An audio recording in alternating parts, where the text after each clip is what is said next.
اور ہم نے کتاب میں بنی اسرائیل سے کہہ دیا تھا کہ تم زمین میں 2 دفعہ فساد مچاؤ گے اور بڑی سرکشی کرو گے۔ بس جب پہلے وعدے کا وقت آیا تو ہم نے اپنے سخت لڑائی لڑنے والے بندے تم پر مسلط کر دیے، اور وہ شہروں کے اندر پھیل گئے اور وہ وعدہ پورا ہو کر رہا۔ السلام علیکم، کیسے ہو آپ سب؟ امید کرتا ہوں ٹھیک ٹھاک ہوں گے۔ میں آج اور ایک اردو ریئیکشن ویڈیو لے کر آیا، اور اس میں قرآن کا آیات ٹرانسلیٹ کر کے بتائیں گے۔ ہم لوگ سننے جا رہا ہوں۔ آپ سب ہمارا ساتھ اینڈ تک بنا رہیے۔ اگر آپ لوگ نیا ہے تو ہمارا چینل لائک کر لیجئے اور سبسکرائب کر لیجئے۔ اوریجنل ویڈیو چاہیے تو نیچے لنک دیا ہے، وہاں جا کے آپ لوگ دیکھ سکتے ہیں۔ بنا انٹرو کے شروع کرتا ہوں۔ شروع اللہ کا نام لے کر جو بڑا مہربان نہایت رحم والا ہے۔ وہ قادر مطلق جو ہر خامی سے پاک ہے، ایک رات اپنے بندے کو مسجد حرام یعنی خانہ کعبہ سے مسجد اقصی یعنی بیت المقدس تک، جس کے چاروں طرف ہم نے برکتیں رکھی ہیں، لے گیا تاکہ ہم اسے اپنی قدرت کی نشانیاں دکھائیں۔ بے شک وہ سننے والا ہے، دیکھنے والا ہے۔ اور ہم نے موسیٰ کو کتاب عنایت کی تھی اور اس کو بنی اسرائیل کے لیے رہنما مقرر کیا تھا کہ میرے سوا کسی کو کارساز نہ ٹھہرانا۔ اے ان لوگوں کی اولاد جن کو ہم نے نوح کے ساتھ کشتی میں سوار کیا تھا، بے شک نوح ہمارے شکر گزار بندے تھے۔ اور ہم نے کتاب میں بنی اسرائیل سے کہہ دیا تھا کہ تم زمین میں 2 دفعہ فساد مچاؤ گے اور بڑی سرکشی کرو گے۔ بس جب پہلے وعدے کا وقت آیا تو ہم نے اپنے سخت لڑائی لڑنے والے بندے تم پر مسلط کر دیے، اور وہ شہروں کے اندر پھیل گئے اور وہ وعدہ پورا ہو کر رہا۔ پھر ہم نے دوسری بار تم کو ان پر غلبہ دیا اور مال اور بیٹوں سے تمہاری مدد کی اور تم کو جماعت کثیر بنا دیا۔ اگر تم نیکوکاری کرو گے تو اپنی جانوں کے لیے کرو گے، اور اگر اعمال بد کرو گے تو ان کا وبال بھی تمہاری ہی جانوں پر ہوگا۔ پھر جب دوسرے وعدے کا وقت آیا تو ہم نے پھر اپنے بندے بھیجے تاکہ تمہارے چہروں کو بگاڑ دیں، اور جس طرح پہلی دفعہ مسجد بیت المقدس میں داخل ہو گئے تھے اسی طرح پھر اس میں داخل ہو جائیں، اور جس چیز پر غلبہ پائیں اسے تباہ کر دیں۔ امید ہے کہ تمہارا پروردگار تم پر رحم کرے، اور اگر تم پھر وہی حرکتیں کرو گے تو ہم بھی وہی پہلا سلوک کریں گے، اور ہم نے جہنم کو کافروں کے لیے قید خانہ بنا رکھا ہے۔ یہ قرآن وہ رستہ دکھاتا ہے جو سب سے سیدھا ہے، اور مومنوں کو جو نیک عمل کرتے ہیں بشارت دیتا ہے کہ ان کے لیے اجر عظیم ہے، اور یہ بھی بتاتا ہے کہ جو آخرت پر ایمان نہیں رکھتے ان کے لیے ہم نے دکھ دینے والا عذاب تیار کر رکھا ہے۔ اور انسان جس طرح جلدی سے بھلائی مانگتا ہے اسی طرح برائی مانگتا ہے، اور انسان بڑا جلد باز ہے۔ اور ہم نے دن اور رات کو 2 نشانیاں بنایا ہے، رات کی نشانی کو تاریک بنایا اور دن کی نشانی کو روشن، تاکہ تم اپنے پروردگار کا فضل یعنی روزی تلاش کرو اور برسوں کا شمار اور حساب جانو۔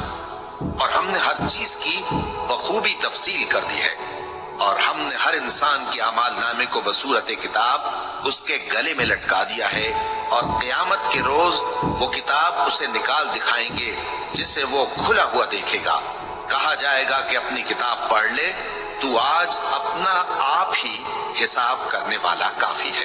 جو شخص ہدایت اختیار کرتا ہے تو اپنے لیے اختیار کرتا ہے، اور جو گمراہ ہوتا ہے تو گمراہی کا ضرر بھی اسی کو ہوگا۔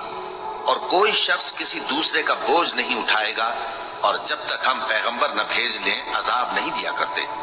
اور جب ہمارا ارادہ کسی بستی کے ہلاک کرنے کا ہوا تو وہاں کے آسودہ لوگوں کو فواحش پر معمور کر دیا، تو وہ نافرمانیاں کرتے رہے۔ پھر اس پر عذاب کا حکم ثابت ہو گیا اور ہم نے اسے ہلاک کر ڈالا۔ اور ہم نے نوح کے بعد بہت سی امتوں کو ہلاک کر ڈالا، اور تمہارا پروردگار اپنے بندوں کے گناہوں کو جاننے اور دیکھنے والا کافی ہے۔ جو شخص دنیا کی آسودگی کا خواہش مند ہو تو ہم اس میں سے جسے چاہتے ہیں اور جتنا چاہتے ہیں جلد دے دیتے ہیں۔ پھر اس کے لیے جہنم کو ٹھکانہ مقرر کر رکھا ہے، جس میں وہ نفرین سن کر اور درگاہ الہی سے راندہ ہو کر داخل ہوگا۔ اور جو شخص آخرت کا خواستگار ہو اور اس میں اتنی کوشش کرے جتنی اسے لائق ہے، اور وہ مومن بھی ہو، تو ایسے ہی لوگوں کی کوشش ٹھکانے لگتی ہے۔ ہم ان کو اور ان کو سب کو تمہارے پروردگار کی بخشش سے مدد دیتی ہیں، और तुम्हारे परवरदिगार की बख्शिश किसी से रुकी हुई नहीं। देखो हमने किस तरह बाज को बाज पर फजीलत बख्शी है और आखिरत दर्जों में दुनिया से बहुत बढ़कर और बरतरी में कहीं बढ़कर है। और अल्लाह के साथ कोई और माबूद ना बनाना कि मलामतें सुनकर और बेकस होकर बैठे रह जाओगे। और तुम्हारे परवरदिगार ने इरशाद फरमाया है कि उसके सिवा किसी की इबादत न करो और माँ बाप के साथ भलाई करते रहो। अगर उनमें से एक या दोनों तुम्हारे सामने बुढ़ापे को पहुंच जाएं, तो उनको उफ तक न कहना और न उन्हें झिड़कना और उनसे बात अदब के साथ करना और इज्जो नियाज से उनके आगे झुके रहो और उनके हक में दुआ करो कि ऐ परवरदिगार, जैसा इन्होंने मुझे बचपन में शफकत से परवरिश किया है, तू भी इनके हाल पर रहमत फरमा। जो कुछ तुम्हारे दिलों में है तुम्हारा परवरदिगार उससे बखूबी वाकिफ है। अगर तुम नेक होगे तो वो रुजू लाने वालों को बख्श देने वाला है।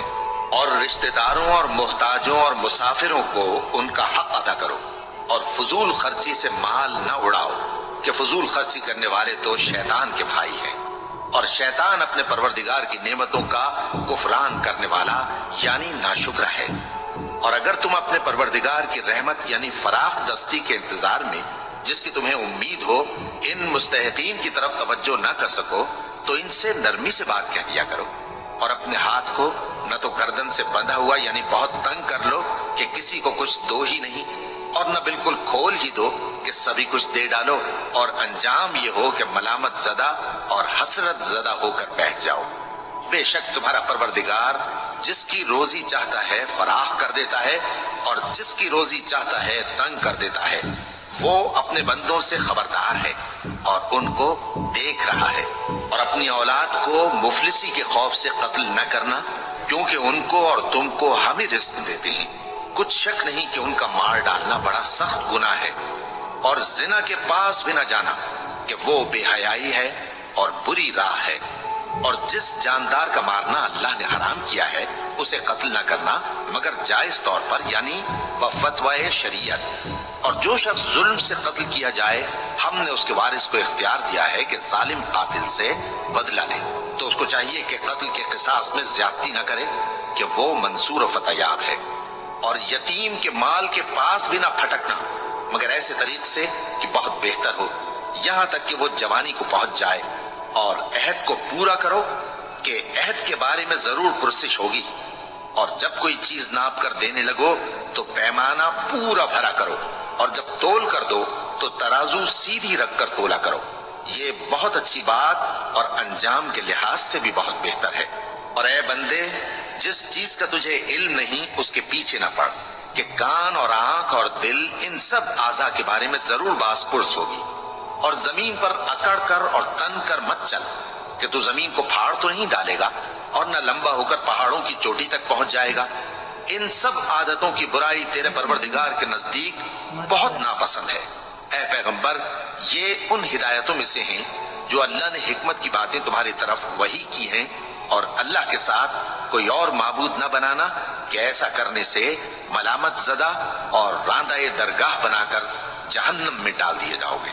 मुशरिको, क्या तुम्हारे परवरदिगार ने तुमको तो लड़के दिए और अपने लिए फरिश्तों को बेटियां बनाया? कुछ शक नहीं कि ये तुम बड़ी नामाकूल बात कहते हो।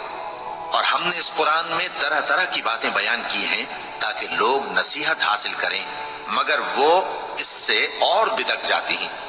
कह दो कि अगर अल्लाह के साथ और माबूद होते जैसा कि ये कहते हैं तो वो जरूर अर्श वाले की तरफ लड़ने भिड़ने के लिए रास्ता निकालते। वो पाक है और जो कुछ ये बकवास करते हैं उससे उसका रुतबा बहुत आली है। सातों आसमान और जमीन और जो लोग उनमें हैं सब उसी की तस्बीह करते हैं और मखलूकात में से कोई चीज नहीं मगर उसकी तारीफ के साथ तस्बीह करती है, लेकिन तुम उनकी तस्बीह को नहीं समझते। बेशक वो बुर्दबार है, गफ्फार है। सो यही था आज का रिएक्शन वीडियो। उसमें बताया गया है माँ बाप से अच्छे से बात करना, माँ बाप को इज्जत देना है और इज्जत से उन लोग के सामने पेश आना है। सो वो बहुत कुछ सिखाया हम लोग, अच्छा लगा है सुन के। सो अगर हमारा वीडियो पसंद आया तो आप लोग लाइक कर लीजिए और सब्सक्राइब कर लीजिए। आप लोग देखने के लिए बहुत बहुत शुक्रिया। अस्सलाम वालेकुम, अल्लाह हाफिज़। नेक्स्ट वीडियो में मिलता हूँ।